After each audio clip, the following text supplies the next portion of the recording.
మెల్లగా ఎన్నికైనటువంటి వ్యక్తి. ఆయన విద్యార్థిగా ఉన్నప్పుడే సోషలిస్టు భావజాలానికి అంకితమై ప్రజా సోషలిస్టు పార్టీ, అదేవిధంగా జాయింట్ సోషలిస్టు పార్టీ అనేటువంటి పార్టీలలో విశేషంగా పనిచేసినటువంటి మహానుభావుడు.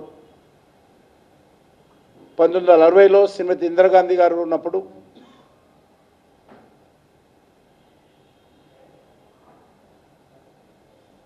మరి ఆ రోజు పండిత్ జవహర్లాల్ నెహ్రూ, శ్రీమతి ఇందిరాగాంధీ గారు కాంగ్రెస్ పార్టీ పరిపాలనలోని అనేక రకాల ప్రజా ఉద్యమాలు నిర్మాణం చేసినటువంటి వ్యక్తి. అంతేకాకుండా వారు 1970లో మరియు 1977లో 2 సార్లు బీహార్ రాష్ట్రానికి ముఖ్యమంత్రిగా అయ్యారు. మరి మనకందరికీ తెలుసు, గత సంవత్సరము వారికి శతజయంతి ఉత్సవాలు మనమందరం నిర్వహించుకున్నాము. వారు భారతీయ జనతా పార్టీ నాయకుడు కాకున్నా కూడా జనతా పార్టీలో ఆ రోజు Jan Sangh socialist party, old Congress party అన్నీ కూడా జయప్రకాష్ నారాయణ గారి నేతృత్వంలో కలిసి శ్రీమతి ఇందిరాగాంధీ యొక్క నియంతృత్వ పాలనకు, శ్రీమతి ఇందిరాగాంధీ యొక్క అధికార దుర్వినియోగానికి వ్యతిరేకంగా గలమెత్తిన విషయం మనకందరికీ తెలుసు. జయప్రకాష్ నారాయణ గారి పిలుపుతో జనసంఘ్, భారతీయ జనసంఘ్, సోషలిస్ట్ పార్టీ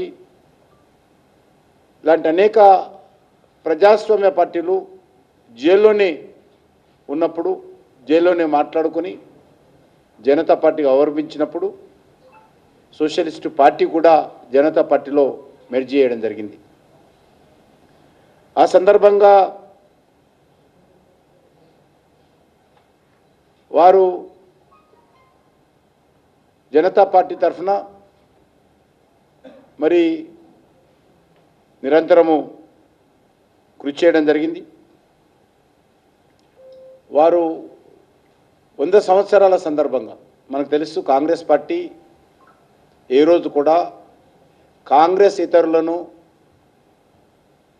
కాంగ్రెస్లోని నెహ్రూ కుటుంబేతరులను ఎప్పుడు కూడా గౌరవించదు, గుర్తించదు. రాజకీయాలంటే కాంగ్రెస్ పార్టీ, కాంగ్రెస్ పార్టీ అంటే నెహ్రూ కుటుంబము. ఇక ఈ దేశంలో ఏ పార్టీ ఉన్నదా లేదా, ఏ పార్టీ నాయకుడు ఉన్నారు, ఏ రోజు కూడా వాళ్ళు నెహ్రూ కుటుంబం ఎవరిని కూడా గౌరవించిన పాపాన పోలేదు. భారతరత్నాలు వాళ్ళకే ఇచ్చుకున్నారు.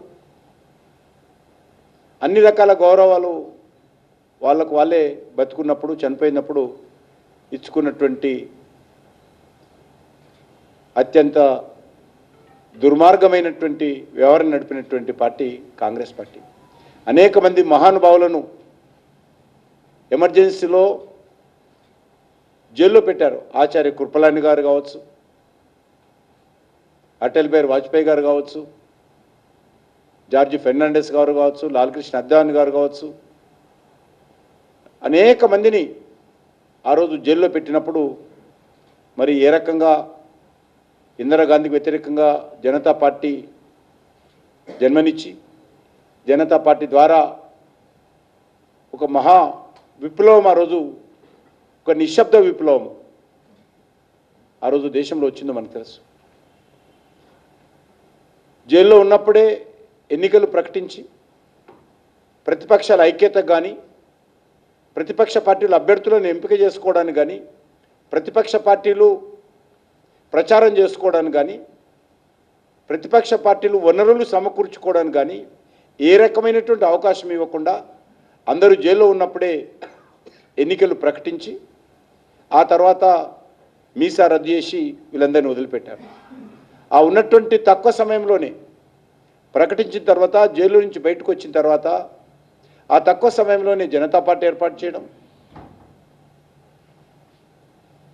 ఆ రోజు శ్రీమతి ఇందిరాగాంధీని ఓడించిన విషయం మనకు తెలుసు.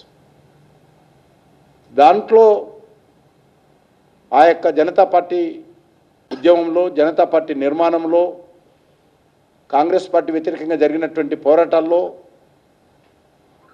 కర్పూరి ఠాకూర్ గారి యొక్క పాత్ర అమోఘమైందని ఈ సందర్భంగా మనవి చేస్తున్నాను.